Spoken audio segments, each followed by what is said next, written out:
तो स्वागत है आपका अपना YouTube चैनल संतोष क्लासेज में।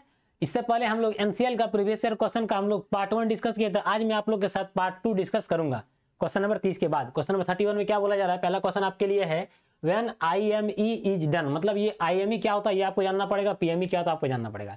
जब भी किसी भी एम्प्लॉय का, मतलब जो न्यू एम्प्लॉय होते हैं जो किसी कंपनी में ज्वाइन करने के लिए जाते हैं, तो ज्वाइनिंग करने से पहले आपको IME किया जाता है। IME होता है क्या सर? तो IME का हम लोग लिखते हैं इसका full form initial medical, full form भी पूछता है, याद रखिएगा कि IME का फुल फॉर्म क्या होता है। तो इनिशियल मेडिकल एग्जामिनेशन, ये तो हो गया आपका IME का फुल फॉर्म। यदि आपके साथ यदि PME पूछ दे कि PME का फुल फॉर्म क्या होता है, तो सब कुछ वही रहता है, सिर्फ I के जगह में आपका P आ जाता है। पीरियोडिक, M फॉर यही मेडिकल, और फिर E फॉर एग्जामिनेशन। ये आप समझ गए, पीरियोडिक मेडिकल एग्जामिनेशन। ये क्या होता है? ये हर प्रत्येक मतलब 5 साल के अंदर में आपका प्रत्येक एम्प्लॉय का हो जाना चाहिए। ये PME जो उस मतलब ऑर्गेनाइजेशन में ड्यूटी कर रहे हैं या नौकरी कर रहे हैं। IME किसका होता है कि जो किसी ऑर्गेनाइजेशन में या किसी इंस्टीट्यूट में नौकरी करने के लिए गए हैं, उसको ज्वाइनिंग करने से पहले उसका शारीरिक जांच किया जाता है, प्रारंभिक शारीरिक जांच, वही है इनिशियल मेडिकल एग्जामिनेशन। तो अब आपको देखना है इसमें ऑप्शन में से आपको ऑप्शन देखना है कि इसमें क्या होगा। तो जब 18 वर्ष की आयु की उम्र हो तब आपका क्या IME किया जाएगा? बिल्कुल गलत है। 18 वर्ष का आयु यदि आपका कंप्लीट हो गया है तब आप किसी माइंस में काम करने के लिए एलिजिबल हो जाएंगे, ये क्राइटेरिया है। आगे क्या है? ज्वाइन करने के बाद, ज्वाइन करने के बाद आपका PME होता है, याद रखिएगा। ज्वाइन आपका हो जाएगा, उसके बाद आपका 5 साल के अंदर में विद इन 5 ईयर्स, याद रखिएगा विद इन, आप इसको नोट भी कर सकते हैं कॉपी में, विद इन 5 ईयर्स आपको क्या किया जाता है? PME किया जाता है आपका बॉडी का, पीरियोडिक मेडिकल एग्जामिनेशन। लेकिन इसमें भी बहुत सारे कंडीशंस हैं। उस कंडीशन में हम लोग जब IME PME का यदि हम लोग रूल्स का क्लास जब अपलोड करेंगे 2 दिन के बाद, उसमें आपको पूरा क्लियर कर देंगे कि किस किस कंडीशन में 5 साल से कम के में भी आपको PME करना होता है। जैसे कि 45 साल से उम्र जिसका अधिक हो जाता है जिस एम्प्लॉय का, उसका PME जो होता है अब हर 3 ईयर्स के अंदर होता है, हर 3 ईयर्स के अंदर। किसका सर? जिसका एज आपका 45 साल से क्या हो जाए? एबव हो जाए। 45 साल से यदि आपका उम्र ज़्यादा हो जाता है तो आपका जो PME होगा वो प्रत्येक 3 साल के अंदर ये हो जाएगा। ये आप समझ गए। उसके बाद क्या दूसरा कंडीशन क्या है? जब आपका रिटायरमेंट होने वाला रहेगा तो रिटायरमेंट से जस्ट 1 साल पहले, रिटायरमेंट जिस दिन आपका होने वाला है उसका जस्ट 1 साल पहले आपको क्या किया जाएगा? PME किया जाएगा। ये भी याद रखिएगा। ये बहुत सारा चीज़ आप लोग के साथ हम लोग डिस्कस किए।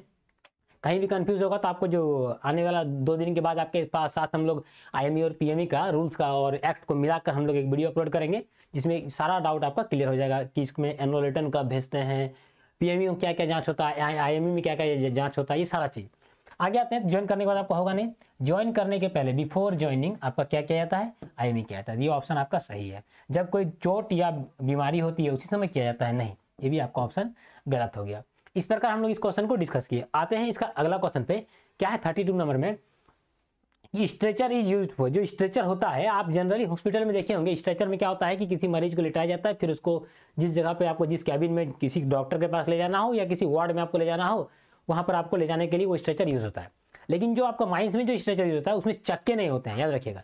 ये इस टाइप का आपको टांगने वाला आपका स्ट्रेचर होता है कि आपको यदि आप माइंस में कोई दुर्घटनाग्रस्त हो गए या फिर किसी को चोट लग गई तो उस कंडीशन में उसको उस स्ट्रेचर पर लिटाकर उसके साथ और भी जो पर्सन रहेंगे उसको उठाकर ऊपर की ओर लाते हैं। कहाँ पर? फास्ट एड रूम या फास्ट एड स्टेशन पे लेके आते हैं उसको फास्ट एड देने के लिए। ये चीज़ हो गया।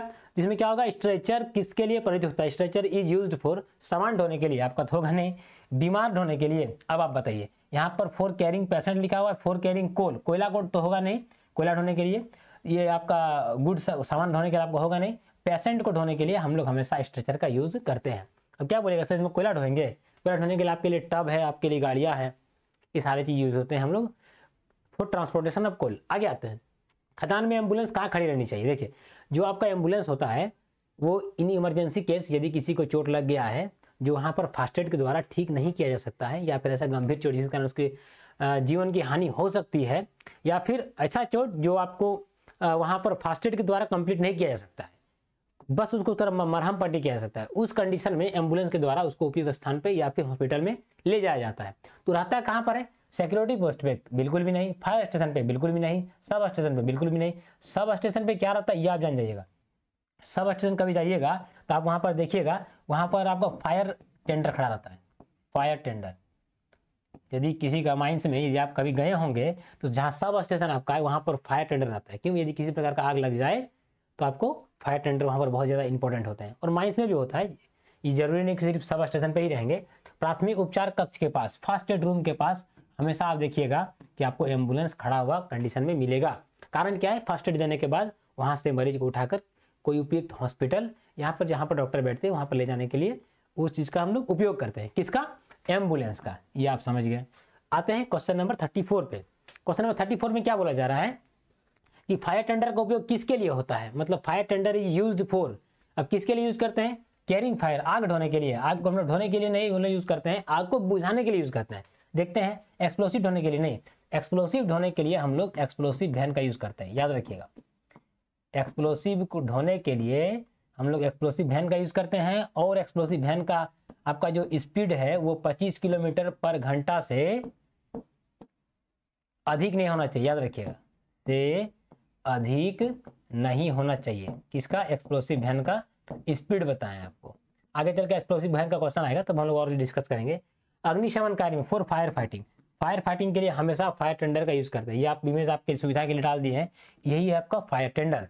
फायर टेंडर में आपको 4-5 आदमी रहते हैं। इनकेस कहीं पर आपका यदि आग से किसी प्रकार की दुर्घटना होती है, आग लग गई हो, उस केस में ये फायर टेंडर में आपका टैंकर मतलब पानी उसमें भरा हुआ रहता है, टैंक रहता है, वो जाते हैं फिर उस आग को वो बुझाते हैं, फायर को फाइट करते हैं। ड्रिंकिंग वाटर सप्लाई के लिए, फायर टेंडर के लिए सर फायर टेंडर का यूज करते हैं ड्रिंकिंग वाटर सप्लाई के लिए नहीं, वो हमेशा की आग को बुझाने के लिए उपयोग करते हैं। ड्रिंकिंग वाटर सप्लाई के लिए आपका वाटर टैंकर होता है जो उसमें पूरा क्लियर साफ साफ वर्ड में लिखा रहता है ड्रिंकिंग वाटर सप्लाई, तो ये आपका होगा नहीं। तो कौन सा आपका? ये आपका 3 ऑप्शन हुआ नहीं, ऑप्शन नंबर सी आप साथ गए। देखिए ज़्यादा कुछ इंपॉर्टेंट टफ को मतलब ऐसा जो क्वेश्चन आप देखते हैं ये तो इंपॉर्टेंट है लेकिन ज़्यादा टफ नहीं रहता, थोड़ा सा भी दिमाग लगाइए तो उसको आराम से आप टच कर सकते हैं। आगे आते हैं, यह एक सुरक्षा उपकरण नहीं है, मतलब ये जो 4 जो ऑप्शन दिए हुए हैं, it is not a safety gadget. तब इसमें से कौन कौन सा आपका 4 को देखिएगा, इसमें से कौन सा आपका सेफ्टी गैजेट नहीं है। पहला देखिए, हेलमेट सेफ्टी गैजेट है क्या? नहीं, एकदम पीपीईज में आता है। आगे माइनिंग शू एकदम सेफ्टी गैजेट है, आपको कभी पैर में चोट आपको लगने नहीं देगा यदि आप माइनिंग शू पहने हुए हैं। यदि आप ड्यूटी कर रहे हैं या आप गिर जाते हैं या फिर आपका कोई मतलब कांटी उटी आ गया या फिर पत्थर आ गया, उस कंडीशन में आपको माइनिंग शू बचाता है। ये हो गया।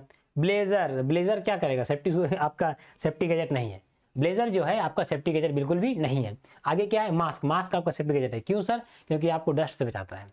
और अभी बहुत सारा आपका सुने होंगे मास्क का बहुत ज़्यादा प्रचलन हुआ था, एक अभी हाल फिलहाल ही एक बहुत बड़ी महामारी से हम लोग निजात पाए हैं और अभी उसका वैक्सीनेशन चल ही रहा है।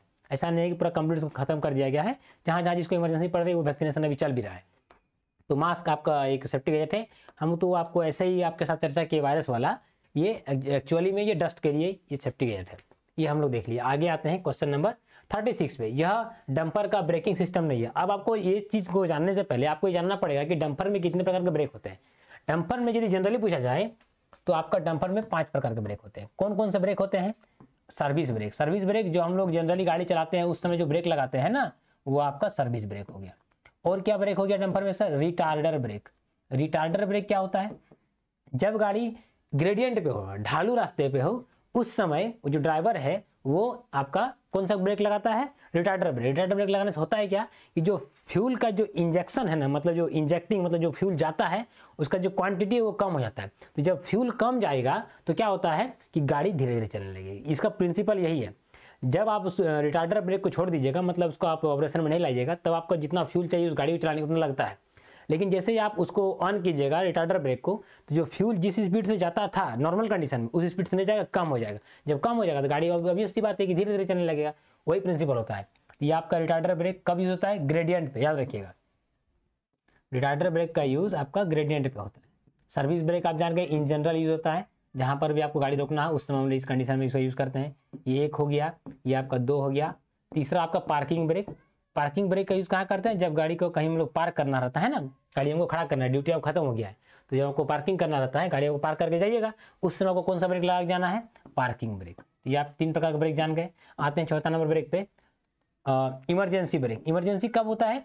यदि मान लीजिए कोई भी ब्रेक आपका काम करना बंद कर दिया, जितना भी ब्रेक आपका है 5 ब्रेक में 4 ब्रेक का काम करना बंद कर दिया, उस कंडीशन में जिस प्रकार हम लोग कार उर में देखते हैं हैंड ब्रेक होता है, हैंड ब्रेक क्या है, यदि सारा आपका ब्रेक काम करना बंद कर दे फटाक हम लोग हैंड ब्रेक लगा देते हैं, that is called emergency brake. उसी प्रकार आपका डंपर में आपका इमरजेंसी ब्रेक होता है, जब सारे ब्रेक काम करना बंद कर दे उस समय आपका इमरजेंसी ब्रेक लगाया जाता है। ये 4 हो गया।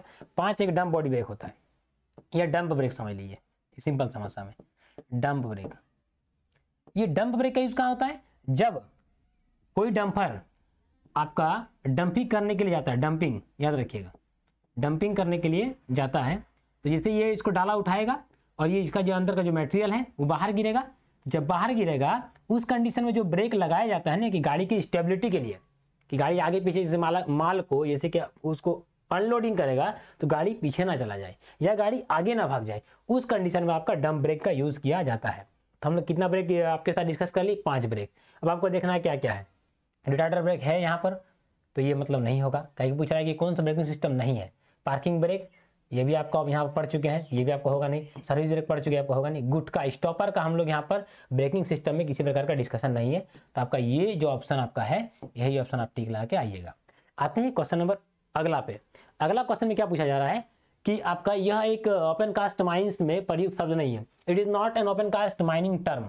मतलब ये चारों जो टर्म आपका दिया हुआ है इसमें से एक जो टर्म है वो आपका ओपन कास्ट का टर्म नहीं है। देखते हैं पहला क्या है, बेंच। बेंच ओपन कास्ट का टर्म है क्या नहीं, एकदम बेंच पे मशीनें चलती है, बेंच पे डंपर्स चलते हैं और बेंच के फॉर्मेशन के द्वारा ही हम माइंस को आगे बढ़ाते हैं धीरे धीरे, और हम लोग इस प्रकार कोयला को एक्सकेवेट करते हैं थ्रू बेंच फॉर्मेशन। ऐसा नहीं कि हम लोग कुआं ऐसा खोद देंगे सर कोई बेंच फॉर्मेशन नहीं करेंगे और हम लोग सक्सेस हो जाएगा, नहीं, एक्सीडेंट हो जाएगा। तो आपका बेंच देखिए, आपको यहाँ पर कोई फोटो आपको सुविधा के लिए डाल दिए, देखिए ये बेंच है, ये भी बेंच है, ये भी बेंच है, ये भी बेंच है, देखिए ये बेंच गया हुआ देख रहे हैं ना, ये आप सारा बेंच है। बेंच फॉर्मेशन के द्वारा ही हम लोग धीरे धीरे माइंस को डीप करते हुए जाते हैं और हम लोग प्रोडक्शन करते हैं, ये समझ गए। हॉल रोड क्या है, हॉल रोड में जितनी भी मशीनरी चलती है ओपन कास्ट माइंस में, चाहे वो डंपर हो, चाहे वो एक्सकवेटर हो, या फिर चाहे वो बसेस हो किसी को ले आने के लिए, ये आपका हॉल रोड में चलती है, ये आप समझ गए, या नॉर्मल रोड पे भी चलती है, लेकिन हॉल रोड आपका जो है ओपन कास्ट का वर्ड है, ये आप समझ गए। बर्म कहाँ होता है, डंप में होता है। डंप में आप लोग देखे होंगे, एक फोटो आपकी सुविधा के लिए डाल दे, देखिए ये आपका डंप है। डंप मतलब क्या है, जहाँ पर आपका जो जिस मटेरियल का हम लोग को जरूरत नहीं है उस मटेरियल जाकर हम लोग डंप कर देते हैं, तो वो एरिया आपका डंप हो गया। तो यहाँ पर क्या होता है, डंपर इधर से आई और यहाँ पर क्या कर दिया, उस मटेरियल जो मटेरियल हमें जरूरत नहीं है उस मटेरियल को गिरा दिया। तो ये जो पूरा स्ट्रक्चर जो बनता है, पूरा ढेर जो बनता है, दैट इज कॉल्ड डंप या स्पॉइल बैंक बोलते हैं, याद रखिएगा। ये आप समझ गए। इसमें से आप देखिएगा कि जब आपका ये सबसे जो लास्ट किनारा होता है यहाँ पर थोड़ा उठा हुआ रहेगा, यही आपका बर्म कहलाता है। दूसरा आप कहाँ देखिएगा, हॉल रोड में देखिएगा, जिधर आपका खाई साइड है, मान लीजिए इधर खाई साइड है, ठीक है, इधर खाई साइड में देखिएगा यहाँ से यहाँ तक आपका पूरा हाइट में कर देता है। कितना हाइट रहेगा, जो आपका लार्जेस्ट आपका जो व्हीकल है, मतलब डंपर है, सबसे बड़ा डंपर है, उसका जो टायर का जो डाया है उससे कम नहीं होना चाहिए। क्या, बर्म का हाइट, यहाँ भी वही चीज़ है, इसका जो ये वाला जो डाया है ना, ये जो डाया है इतना इसका हाइट कम से कम बर्म का होना चाहिए। कहाँ से, इस सरफेस से इसका हाइट, ये आप समझ गए बर्म का हाइट कितना होना चाहिए। मतलब बर्म किसका टर्म है, आपका ओपन कास्ट का टर्म है। सर इसका काम क्या है, ये क्या होता है, इनके साथ यदि गाड़ी जब इसको मटेरियल को डंपिंग कर रहा है तो गाड़ी को एक सपोर्ट देता है। क्या देता है, सपोर्ट देता है कि गाड़ी किसी तरह से उठेला के वो नीचे ना चला जाए, ये हो गया। दूसरा इस कंडीशन में क्या होगा, यदि मान लो हॉल रोड से गाड़ी जा रहा है, किसी कारणवश मतलब ड्राइवर उसको स्टीयरिंग को काट नहीं पाया या फिर स्टीयरिंग काम करना बंद कर दिया, तो क्या होगा, जाके बर्म में टकरा के गाड़ी रुक जाएगी, डायरेक्ट एकदम फ्री फॉल नहीं हो जाएगी, जाके एकदम गिर गई, उस टाइप का नहीं होगा। बर्म आपका सुरक्षा एक प्रकार से आपका बहुत ज़्यादा सेफ्टी हम लोग को देता है, इसीलिए ओपन कास्ट में बर्म बहुत ही ज़्यादा इंपॉर्टेंट है। ये आप देख लिए। टेक ऑफ कहाँ यूज होता है, कोई जब हवाई जहाज जमीन को छोड़कर आसमान को पकड़ती है तो उस कंडीशन को हम लोग टेक ऑफ करना कहते हैं। क्या कहते हैं, टेक ऑफ। देखिए आपकी सुविधा के लिए फोटो दे दिया है। और सर जब ये नीचे उतरेगा उसको क्या, उसको लैंडिंग बोलते हैं। क्या बोलते हैं, लैंडिंग। तो आप ये समझ गए इसमें कौन सा ऑप्शन होगा, तो आपका टेक ऑफ होगा, जो आपका ओपन कास्ट का वर्ड नहीं है। आते हैं अगला क्वेश्चन पे, निम्न में से कौन सा गैस भूमिगत खानों में नहीं पाई जाती है। मतलब इसमें से आपको देखना है 4 ऑप्शन में से कौन सा गैस आपका अंडरग्राउंड माइंस में नहीं पाया जाता। ऑक्सीजन एकदम पाया जाता है, ऑक्सीजन रहेगा तो वहाँ पर लोग काम नहीं कर पाएंगे, तो आपका ये ऑप्शन होगा नहीं। नाइट्रोजन नहीं पाया जाता है, ये आपका ऑप्शन होगा नहीं। मीथेन आप तो समझ ही रहे हैं, जो सबसे ज़्यादा डेंजरस गैस होता है, जब कोल का जब फॉर्मेशन होता है तो उस कंडीशन में आपका मीथेन भी बनता है, इसलिए आपको अंडरग्राउंड माइंस में आपको मीथेन एकदम मिलेगा ही मिलेगा, चाहे वो डिग्री 1 हो, डिग्री 2, डिग्री 3 हो। जनरल कंडीशन में मिलता है, आज मिले, कल मिले, 2 साल बाद मिले, 20 साल के बाद मिले, लेकिन मीथेन आपको मिलता है, चाहे किसी माइंस में ज़्यादा मात्रा में मिले, किसी माइंस में कम मात्रा में मिले। ये आप समझ गए, मतलब मीथेन भी आपका अंडरग्राउंड में पाया जाने वाला एक गैस है। ये भी आपका ऑप्शन होगा नहीं, मतलब तीनों होगा नहीं, तो मतलब क्या हो गया सर, ऊपर का कोई नहीं, तो मतलब इस ऑप्शन का हम सोच जाएंगे। क्वेश्चन अब मैं आपके साथ ये बताना चाहता हूं कि इतना टफ नहीं पूछेगा कि आप नहीं जानते हैं। आप यदि एक बार बुक को अच्छे तरीके से रीडिंग किए हैं तो आपका जो क्वेश्चन एग्जाम में आने वाला है एकदम आपका क्लच का आने वाला है, उसको आराम से आप बना सकते हैं। लेकिन आपको घबराना नहीं है, एक बार आप ध्यान से पढ़िए, पता चलेगा आप इस क्वेश्चन को कहीं ना कहीं पढ़ें और आप उसको टिक आउट कर सकते हैं। कितना 75 to 80% क्वेश्चन में 20% क्वेश्चन ऐसा जो रहता है जो आपका रिजल्ट बनाएगा, और उसी के लिए बच्चे मेहनत करते हैं, उसी के लिए हमारे पार्टनर लोग मेहनत करते हैं, उसके लिए आप लोग मेहनत करते रहिए, हो जाएगा 100% है। मैं आप लोगों को ये भरोसा दिलाना चाहता हूँ कि आने वाला जो MCL या NCL का एग्जाम हो या NLC का एग्जाम हो, उससे पहले मैं आपको रूल्स, रेगुलेशन और एक्ट सारा कंप्लीट करवाऊंगा। अभी जो मैं आप लोगों के साथ पार्ट 1, पार्ट 2 और पार्ट 3 जो सेफ्टी कमेटी और वर्कमैन इंस्पेक्टर का जो वीडियो अपलोड किए हैं, उसमें मैं आप लोग के साथ वो रूल्स और रेगुलेशन दोनों को कंबाइन करके वीडियो अपलोड कर रहा हूँ कि आपको अलग से एक्ट ना पढ़ना पड़े।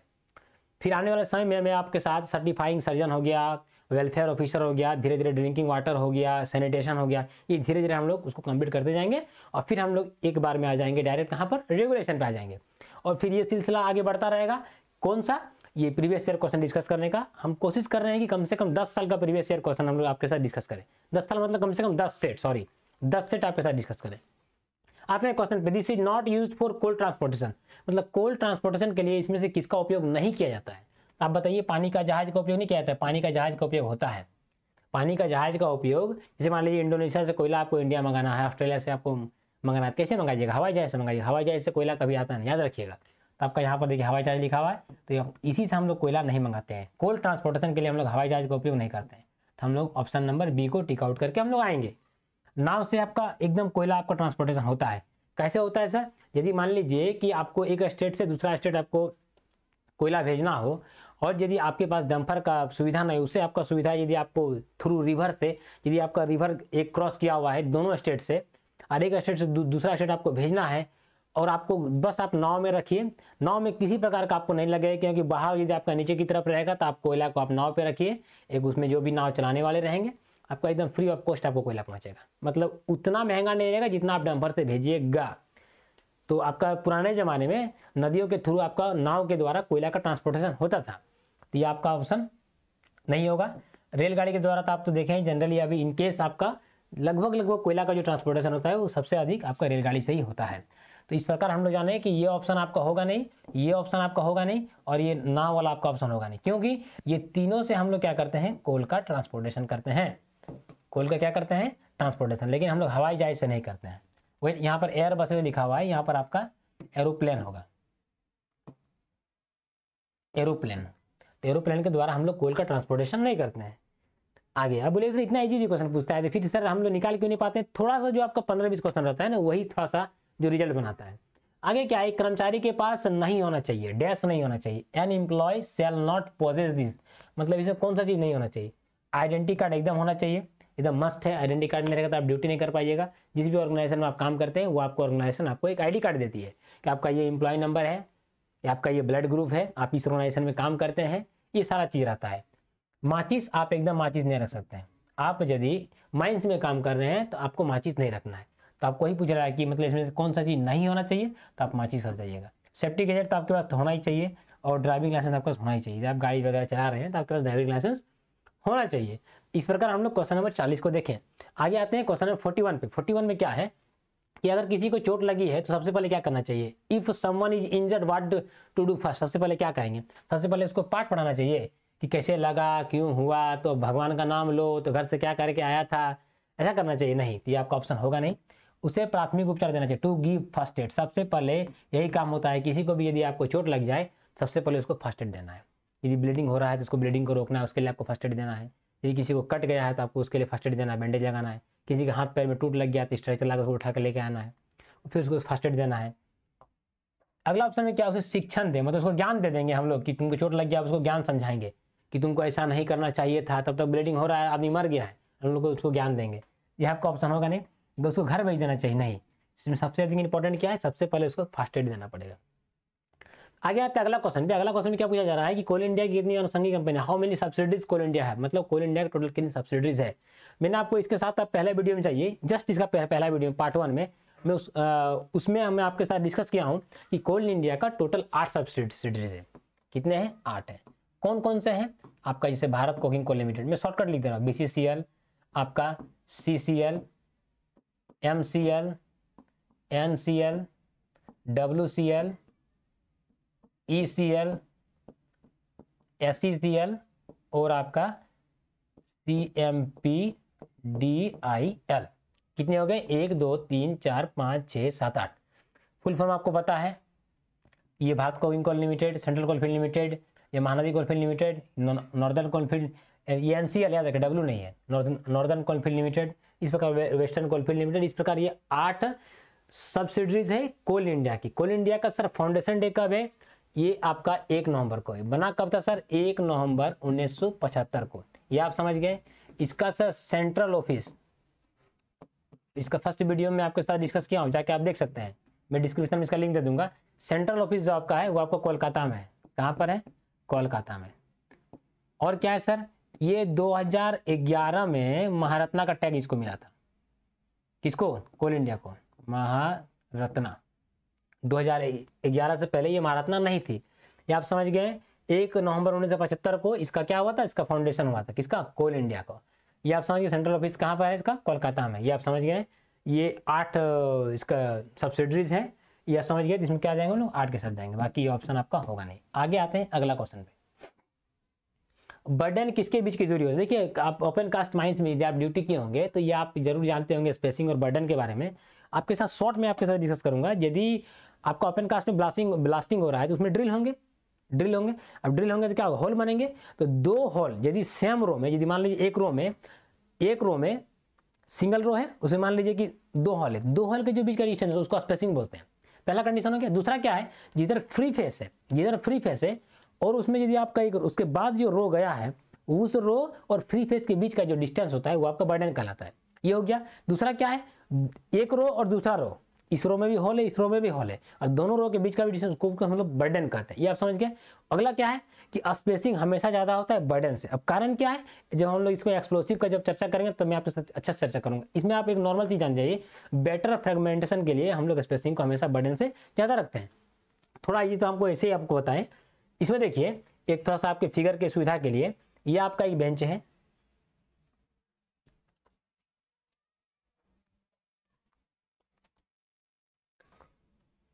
ये क्या है आपका? ये टोटल आपका बेंच है। इधर आपका फ्री फेस है, इधर आपका क्या है? फ्री फेस है। ये क्या है? ड्रिल होल है, मतलब ड्रिलर से हम लोग इसको होल ड्रिल किए हैं। ये आप समझ गए। इसका ये क्या हो जाएगा? ड्रिल मतलब होल का डायमीटर आप समझ गए। ये जब फ्री फेस है, ये क्या है? फ्री फेस, इधर हो गया फ्री फेस ना, और ये क्या हो गया? पहला रो होल का, इसका बीच का जो डिस्टेंस है ना, ये वाला डिस्टेंस, इसी को हम लोग बर्डन बोलते हैं। क्लियर? दूसरा क्या है? ये आपका पहला लाइन का होल है, ये दूसरा लाइन का होल है, इसके बीच का भी डिस्टेंस को हम लोग बर्डन ही बोलते हैं। ये आप समझ गए। आगे क्या है? ये जो रो, पहला रो में ये पहला नंबर होल, ये दूसरा नंबर होल, इसके बीच का जो डिस्टेंस होता है ना, इसके बीच का डिस्टेंस, इसको बोलते हैं हम लोग का स्पेसिंग। या फिर दूसरा रो का होल, ये गो होल और एगो होल, इसके बीच का डिस्टेंस को हम लोग स्पेसिंग कहते हैं। ये आप समझ गए। स्पेसिंग और बर्डन। स्पेसिंग में आप क्लियर जानिए कि 2 होल का बीच का डिस्टेंस को हम लोग एक ही रो में, सेम रो में 2 होल के बीच के डिस्टेंस को हम लोग स्पेसिंग कहेंगे। क्लियर हो गया। आगे आते हैं। ये क्या हो गया? मान लीजिए कि यहां से यहां तक इसका ये ड्रिल किया गया, मतलब होल का ये पूरा डेप्थ है, मतलब होल का लेंथ है। होल का डेप्थ बोलिए, होल का लेंथ बोलिए, ये आप समझ गए। उसमें से हम लोग एक्सप्लोसिव यहीं तक चार्ज किए, तो जो एक्सप्लोसिव जहां तक चार्ज किए ना, उसको हम लोग एक्सप्लोसिव कॉलम बोलते हैं। ये आप समझ गए कि जहाँ तक एक्सप्लोसिव हम लोग भर दिए उसको हम एक्सप्लोसिव कॉलम बोलते हैं। अब एक्सप्लोसिव भरने के बाद थोड़ा जगह छोड़ते हैं किसके लिए? स्टेमिंग के लिए। तो जहाँ तक हम लोग स्टेमिंग भरते हैं वो आपका स्टेमिंग कहलाया। ये आप समझ गए। फ्री फेस आप समझ गए। बेंच का हाइट क्या होता है? टोटल आपका जो स्टार्टिंग से लेके आपको ऊपर तक, ये हो गया बेंच हाइट। सब ग्रेड ड्रिलिंग क्या होता है? मतलब आप जब ब्लास्टिंग कीजिएगा तो आपका टो ना छूटे। टो मतलब क्या होता है? आप ब्लास्टिंग किए, जैसे आपका छूट गया इस टाइप का, तो आप यहाँ पर कोई लोडर वोडर नहीं चला सकते हैं, मशीन नहीं चला सकते हैं ना, तो ये आपका टो छूटे नहीं, आपका प्लेन आपका रहे एकदम पूरा प्लेन। ब्लास्टिंग बहुत बढ़िया हो, इसके लिए हम लोग 10% बढ़ा के हम लोग क्या करते हैं? ड्रिल करते हैं। किसमें से? सब ग्रेड ड्रिलिंग उसको बोलते हैं। ये आप पूरा आप एक ही समझ गए ओपन कास्ट ब्लास्टिंग के बारे में, नॉर्मल साधारण सा भाषा में। कोई डाउट है आप जरूर पूछिएगा, मैं आपको जरूर क्लियर करूंगा। आते हैं, बर्डन किसके बीच की दूरी होती है? 2 होल के बीच का नहीं, 2 होल का जो बीच का दूरी होता है ना, वो आपका स्पेसिंग होता है। लेकिन और भी क्लियर करने के लिए एक चीज रखिएगा, वो सेम रो में, सेम रो होना चाहिए, मतलब एक ही पंक्ति में। हो गया। दूसरा पंक्ति और बेंच का एज, मतलब दूसरा पंक्ति बोल रहा है ये लाइन और बेंच का एज, इसके बीच का डिस्टेंस को हम लोग बोलते हैं बर्डन। नहीं, ये गलत हो गया। पहली पंक्ति और बेंच का एज, यही आपका सही है। फर्स्ट लाइन और जो आपका बेंच का जो एज है, किनारा है, जिधर आपका फ्री फेस है, फ्री फेस मतलब क्या, कुछ भी नहीं है, खाली है, तो वो जो आपका जो डिस्टेंस होता है ना, उसको हम लोग क्या बोलते हैं, बर्डन बोलते हैं। क्या बोलते हैं, बर्डन बोलते हैं। फर्स्ट पंक्ति और आखिरी पंक्ति मतलब आपका पहला लाइन और आपका जो लास्ट लाइन है उसका बीच का नहीं, ये भी आपका गलत है। और एक बार मैं आपको साधारण समझा रहा हूँ, एकदम इजी में समझिए। फ्री फेस और जो आपका फर्स्ट लाइन में जो आपका होल ड्रिल हुआ है ना, उसके बीच का जो डिस्टेंस है वो आपका बर्डन। खत्म बात। अगला, पहला होल और दूसरा होल मान के चलिए, या दूसरा होल तीसरा होल, या फिर दो होल लेकिन सेम लाइन में है, उसके बीच का डिस्टेंस को हम लोग स्पेसिंग बोलेंगे। खत्म बात। हमेशा स्पेसिंग बड़ा होता है किससे, बर्डन से। यहां तक। आगे आते हैं अगला क्वेश्चन पे।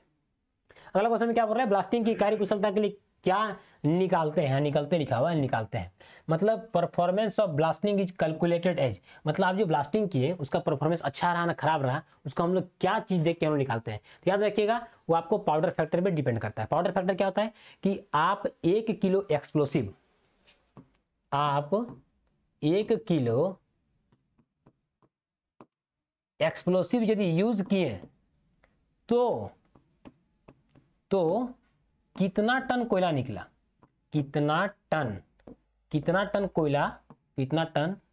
कोयला टूटा या निकला, जो बोलिएगा, कितना टन कोयला टूट के निकल गया, वो जो कहलाता है ना, वो आपका पाउडर फैक्टर कहलाता है।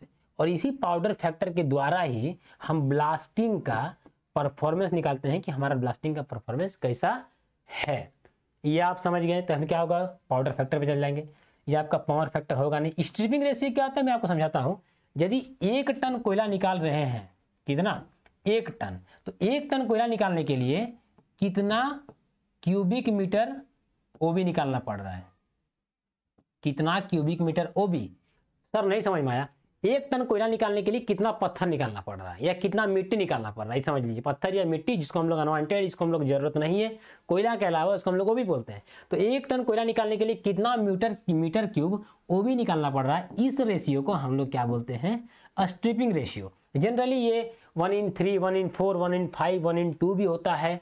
उसी प्रकार 1:3.57 भी होता है। मतलब क्या होता है कि हम 1 टन कोयला निकाल, मान लीजिए 1:4 बोल देगा। इसका मतलब क्या होता है कि यदि आप 1 टन कोयला निकाल रहे हैं तो आपको 4 क्यूबिक मीटर, 4 BCM, वही बकेट क्यूबिक मीटर आपको वो भी निकालना पड़ेगा।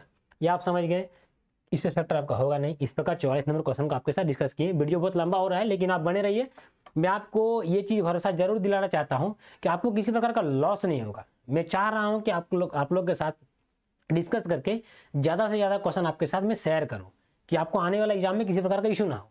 आगे आते हैं, प्रॉक्सिमिटी वार्निंग क्यों लगाते हैं। देखिए प्रॉक्सिमिटी जो आपका वार्निंग सिस्टम है ये कहाँ लगता है, ये आप समझ लीजिए। ये आपका डंफर में लगता है। डंफर में लगता है कहाँ पर है, ये आपका आगे में लगता है। डंफर में आगे में कहाँ लगता है, जो आपका गाड़ी का जो सबसे आगे हम देखिएगा ना, उसमें आपको ब्लैक कलर का इस टाइप का मिलेगा। ये हो गया। और ये आपका जो रहता है वो ड्राइवर के पास रहता है, और ये भी रहता है। ये क्या होता है कि ये सेंस करता है। सेंस क्या करता है कि यदि आप इसके मतलब जनरली मान के चलिए, ये कोई फिक्स नहीं है। यदि मान लीजिए आप गाड़ी चला रहे हैं, ये आपका गाड़ी है मान के चलिए, और इसके 10 मीटर के डिस्टेंस में यदि कोई इंसान आ जाए, कोई पर्सन या कोई मशीनरी आ जाए, तो क्या होता है, जो ऑपरेटर यहाँ जो बैठा हुआ है उसको वो आवाज़ करके बताता है, टॉय टॉय टॉय टॉय करके आवाज़ करने लगता है। वो बताता है कि अभी आपको गाड़ी, आपका आगे में कोई है, आप सचेत रहें। उस कंडीशन में ड्राइवर अपना एक्शन लेता है। यही होता है प्रॉक्सिमिटी सेंसिंग डिवाइस। ये आप समझिए। इसको हम लोग बोलते हैं PSD भी बोलते हैं, याद रखिए, प्रॉक्सिमिटी सेंसिंग डिवाइस। क्या करता है, मतलब जरूरी नहीं 10 मीटर हो सकता है, किसी का 12 मीटर हो, किसी का 9 मीटर हो, किसी का 6 मीटर हो। उस डिस्टेंस तक यदि कोई भी चीज़ आ जाए तो वो ड्राइवर को इन्फॉर्म करता है आवाज़ करके। ये आप समझ गए। तो फायदा क्या है सर, इस सेफ्टी बढ़ाने के लिए कि मान लीजिए कोई गाड़ी चला रहा है, कोई ऑपरेटर, उसका आगे में उसको ध्यान नहीं रहा, कोई इधर ध्यान दे दिया और पता चला कि आगे तरफ कोई आदमी मार के चला गया। लेकिन यदि इधर ध्यान दिया हुआ है और यदि वो प्रॉक्सिमिटी सेंसिंग डिवाइस लगा हुआ है, तो वो आपका जैसे इधर ध्यान दिया हुआ है, डिवाइस लगा हुआ है, तो उसका आवाज़ करने लगा, टॉय टॉय टॉय टॉय, तो पता चलेगा या कोई आगे है। तो फिर क्या करेगा, फटाक के आगे तरफ ध्यान देगा। यदि वो आदमी है या मशीनरी हो तो ब्रेक लगा के फिर उसको सेफ्टी इंश्योर करेगा। इस प्रकार हो गया। तो क्या हो गया, टू इम्प्रूव सेफ्टी, ये हो गया। संचार सुधारने हेतु बिल्कुल गलत। संचार सुधारने हेतु आपका वॉकी टॉकी यूज होता है, याद रखिएगा। ओपन कास्ट माइंस में यदि बात करने के लिए वॉकी टॉकी यूज होता है। लोड फैक्टर बढ़ाने तो एकदम गलत है। लोड फैक्टर बढ़ाने है तो क्या होता है, बेटर फ्रेगमेंटेशन। अब यदि अच्छा से फ्रेगमेंटेशन कीजिएगा ओबी का तो क्या होगा कि आपका डंपर में ज़्यादा कोयला या फिर ओबी आपका लोड लेगा। ये पहला है। दूसरा, लोड फैक्टर यदि आप बढ़ाना चाहते हो सकता है कि आप डाला बढ़ा दिए, जो कि गैरकानूनी है, ये भी आपको करना नहीं है। कार्य क्षमता बढ़ाने है तो कार्य क्षमता बढ़ाने के लिए आपको बेटर ट्रेनिंग देना पड़ेगा, बेटर ट्रेनिंग कि ताकि उसका स्किल डेवलप हो। ज़्यादा स्किल वाले पर्सन रहेंगे तो आपको क्या होगा कि उसका जो एफिशिएंसी है ना वो ज़्यादा काम करके देगा। ये आप समझ गए। 45 नंबर क्वेश्चन मैंने आपके साथ डिस्कस किया। आते हैं 46 नंबर पे। 46 क्या बोला जाए, वयस्क हुआ व्यक्ति है, मतलब एडल्ट मतलब क्या होता है। इसके पहले वीडियो में आपके साथ डिस्कस किया था कि जिन्होंने 18 साल 18th ईयर कंप्लीट कर लिया है। क्या कर लिया है, कंप्लीट, उसको हम लोग एडल्ट बोलते हैं। तो 18th कंप्लीट वही लिख रहा है जो इतना वर्ष की उम्र पार कर चुका है, मतलब पार कर चुका वहाँ पर लिखा हुआ है लेकिन कंप्लीटेड होगा, याद रखिएगा। जो पूर्ण कर चुका है, यहाँ इतना की उम्र पूर्ण कर चुका, ये बेहतर वर्ड है। तो 18th हो जाएगा। ये आपका होगा नहीं, ये आपका होगा नहीं, ये आपका होगा नहीं। 20 में क्या है, 20 आपका जब एज हो गया तो आप कॉम्पिटेंट पर्सन के लिए जो मिनिमम एज होता है ना, competent person CP, competent person के लिए मिनिमम एज जो होता है वो 20 साल होता है। आगे आता है अगला क्वेश्चन पे, बारूद वहन करने वाली गाड़ी की गति इतना किलोमीटर पर घंटे से ज़्यादा नहीं होना चाहिए। द व्हीकल ट्रांसपोर्टिंग एक्सप्लोसिव, जो एक्सप्लोसिव का जो व्हीकल होता है उसका जो स्पीड कितना होना चाहिए, स्पीड याद रखिएगा हमेशा 25 किलोमीटर पर घंटा से ज़्यादा नहीं होना चाहिए। अभी जस्ट आपके साथ चर्चा किया तो 25 किलोमीटर पर घंटा से ज़्यादा नहीं होना चाहिए, ये आप समझ गए। Not exceed 25 kilometre per hour. अगला क्या है, जिसका जो एक्सप्लोसिव लिखा रहता है ना, इसका जो एक्सप्लोसिव का जो थिकनेस है वो आपका 25 सेंटीमीटर से ज़्यादा नहीं होना चाहिए, 25 सेंटीमीटर से कम नहीं होना चाहिए, सॉरी 25 सेंटीमीटर से कम, मतलब कम ही नहीं होना चाहिए, याद रखिएगा। ये हो गया। दूसरा क्या है, इसका व्हाइट बैकग्राउंड होना चाहिए और रेड कलर से लिखा रहना चाहिए। ये भी आपका क्राइटेरिया है, बहुत बार क्वेश्चन पूछा गया है, ये मैंने आपके साथ इसलिए डिस्कस किया। आगे आते हैं अगला क्वेश्चन पे कि which of the extinguisher can be used for electrical fire. Electrical जब फायर लगता है ना तो आपको CO2 टाइप का आपको यूज़ करना, हमेशा CO2 टाइप का आपको फायर एक्सटिंग्विशर या फिर ड्राई केमिकल पाउडर आपको यूज़ करना है। यहाँ पर क्या लिखा हुआ आपको, ऑटोमेटिक होगा नहीं, पानी वाला तो बिल्कुल आपको यूज़ करना नहीं है क्योंकि एकदम डायरेक्टली कंडक्टर होता है, करंट आपको लग सकता है। फोम भी आपको यूज़ करना नहीं है, फोम में भी आपका पानी का मात्रा होता है, डायरेक्टली करंट लगे होगा नहीं। CO2 याद रखिएगा, CO2 या फिर DCP बोलते हैं, ड्राई केमिकल पाउडर। इसमें यूज़ करते हैं हम लोग बिजली वाला कोई भी आग को बुझाने के लिए। आगे आते हैं, अगला क्वेश्चन क्या है, हॉल रोड का ढाल कितना होना चाहिए। देखिए जो आपको जिसमें गाड़ी चलती है ना उसका जो हॉल रोड का जो आपका जो ग्रेडियंट है वो आपका 1/16 से ज़्यादा नहीं होना चाहिए, याद रखिएगा, से अधिक नहीं होना चाहिए। और 1/16 से अधिक नहीं होना चाहिए मतलब क्या होता है सर, 1/15 नहीं होना चाहिए, 1/14 नहीं होना चाहिए, मतलब इधर जितना जाएंगे वो आपका बढ़ता जाएगा। सर यदि 1/17 हो सकता है क्या, नहीं, हाँ एकदम आराम से रख सकते हैं। ये तो कम हो रहा है, मतलब क्या है कि आप 1 मीटर आपको नीचे जाने के लिए आपको 17 मीटर आगे बढ़ना पड़ रहा है। ये आपका क्या ग्रेडियंट आपका कम हो रहा है, इधर जो हम लोग बढ़ रहे हैं ग्रेडियंट बढ़ रहा है। इसलिए हॉल रोड का ग्रेडियंट कितना होना चाहिए, 1/16 से ज़्यादा नहीं, याद रखिएगा। आपको वहाँ देखना है 1/16 से ज़्यादा नहीं, ये हो गया। 1/10 से अधिक नहीं, ये किसका है सर, ये आपका रैंप का है, याद रखिएगा, किसका, रैंप का है। रैंप कहाँ से यूज होता है, जहाँ पर मान लीजिए कि अभी आपका इस आगे डिस्कस करेंगे, इसमें लेट नहीं करते हैं। ये आप हॉल रोड देख रहे हैं ना, यही आपका हॉल रोड है। हॉल रोड में क्या है कि हॉल रोड का एक स्पेशल वीडियो बना के मैं आपके साथ डिस्कस करूंगा। थोड़ा सा आपको बताते हैं, यदि इस हॉल रोड पे यदि सिंगल तरफ से गाड़ी जा रहा है, इधर से गाड़ी नहीं आएगा, सिर्फ एक ही तरफ गाड़ी जा रहा है, सिंगल वे है, तो जो इसका जो चौड़ाई होना चाहिए ना, ये जो डंपर है, ये जो डंपर का चौड़ाई है +5 मीटर, +5 मीटर। सर यदि दोनों तरफ आना जाना कर रहा है तो जो डंपर का जो विड्थ है, विड्थ का 3 गुना +5 मीटर, इससे कम नहीं होना चाहिए। ये हो गया। आगे भी डिस्कस करेंगे हॉल रोड वाले वीडियो में, तो बहुत ज़्यादा लंबा वीडियो, बहुत ज़्यादा लंबा हो रहा है। आगे क्या है कि what is the steepest gradients allowed for any road in the mine, मतलब माइन में यदि कोई भी आपका रोड है उसका स्टीपेस्ट ग्रेडियंट कितना हो सकता है, मैक्सिमम। तो यहाँ पर जो क्वेश्चन का जो सेंस है ना, वो क्वेश्चन का सेंस है रैंप को लेकर, आपको पकड़ना पड़ेगा। क्यों, क्योंकि यहाँ पर 1/16 का कोई ऑप्शन आपके साथ नहीं दिया गया है, मतलब हॉल रोड का बात नहीं कर रहे, मतलब रैंप का बात कर रहे हैं।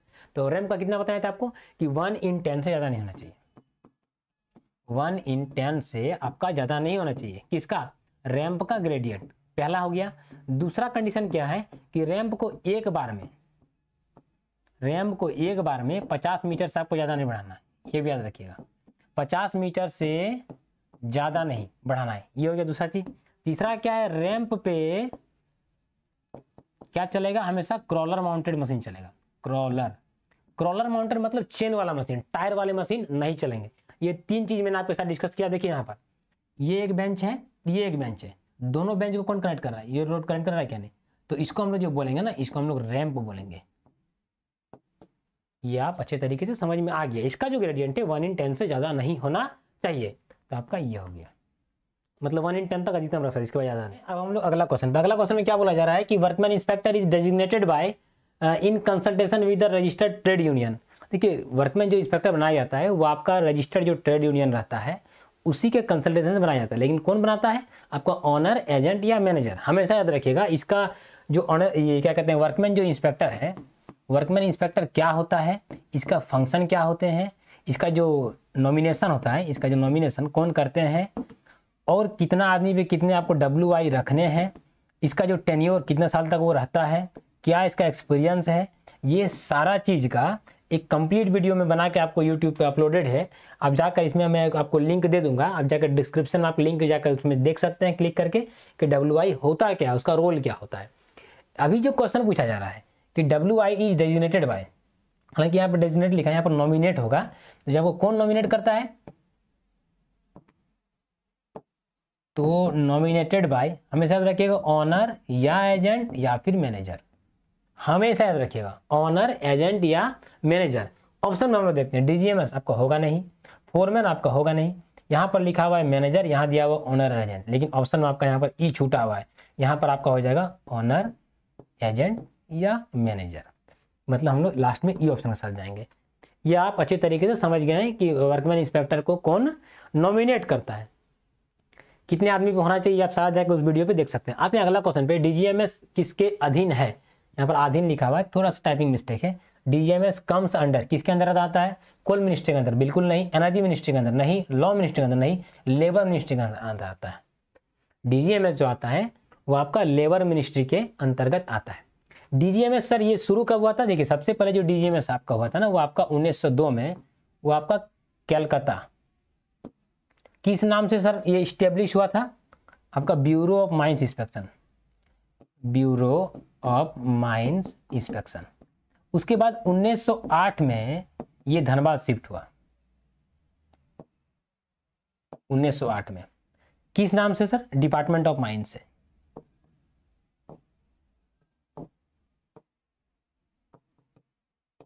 डिपार्टमेंट ऑफ माइंस के नाम से 1908 में धनबाद में शिफ्ट हुआ, फिर आगे चल के 1967 में वो DGMS नाम फिर दिया गया। और भी इसमें बहुत सारा चीज़ है जो मैं आपके साथ बताया नहीं, जब DGMS का एक कंप्लीट वीडियो अपलोड करूंगा ना तभी सारा चीज़ बताऊंगा। तो 1902 में आप समझ गए हैं, DGMS का जो फॉर्मेशन हुआ था ना सबसे पहले आपका जो हुआ था ब्यूरो ऑफ माइंस इंस्पेक्शन के नाम से हुआ था। कहाँ हुआ था, कोलकाता में। धनबाद कब शिफ्ट हुआ, 1908 में, क्या नाम से, डिपार्टमेंट ऑफ माइंस के नाम से। ये आप समझ गए। आते हैं अगला क्वेश्चन पे, किस मिनिस्ट्री के अंदर आता है, लेबर मिनिस्ट्री के अंदर आता है, याद रखिएगा। आगे है कि हम लोग डस्ट जनरेशन में भी रिड्यूस्ड, मतलब डस्ट को जो जनरेट होता है, जो डस्ट बनते हैं उसको रिड्यूस किया जा सकता है बाय ड्रिलिंग विद, किससे हम लोग ड्रिलिंग करेंगे तो आपको जो डस्ट कम बनेगा, ब्लंट बीट से नहीं। ब्लंट बीट मतलब क्या होता है कि बहुत धार नहीं उसमें, एकदम भौथर टाइप का, तो हम उससे यदि करेंगे ना तो ज़्यादा क्या होगा, डस्ट बनेगा। तो आपका होगा नहीं। हाई स्पीड, बहुत ज़्यादा स्पीड करेंगे तो क्या डस्ट कम बनेगा, उसमें भी डस्ट बनेगा, उसका कोई मतलब ही नहीं है। ये हो गया। लो स्पीड से करेंगे डस्ट कम बनेगा, लो स्पीड से थोड़ा डस्ट कम बनता है, लेकिन डिपेंड करता है कि जो आपका जो ड्रिल बिट है ना वो तेज है या फिर कम तेज है। जो ज़्यादा तेज होता है ड्रिल बिट, उसमें क्या होता है कि आपका डस्ट कम बनता है। वही लिखा हुआ शार्प बीट, मतलब क्या है, यदि आपका जो बीट है उसका ड्रिल का जो बीट है वो यदि आपका बहुत शार्प है, बहुत तेज है, तो आपका डस्ट बहुत ही कम बनेगा। तो ये आपका ऑप्शन सही है। आगे आते हैं 54 नंबर पे कि मिट्टी कहाँ पाई जाती है, तो मतलब सॉइल इज फाउंड किसी माइंस में बिलो सीम, सीम के नीचे नहीं पाया जाता है मिट्टी, हमेशा वो हार्ड मेटेरियल पाया जाता है, पत्थर पाया जाता है। एबव कोल सीम, कोल सीम के ऊपर पाया जाता है, लेकिन कोल सीम के ऊपर में ना आपका रॉक पाया जाता है, याद रखिएगा, हार्ड मटेरियल। इसको हम लोग सेल भी बोल सकते हैं, इसको हम लोग जनरली एक्सपोजर बोलते हैं।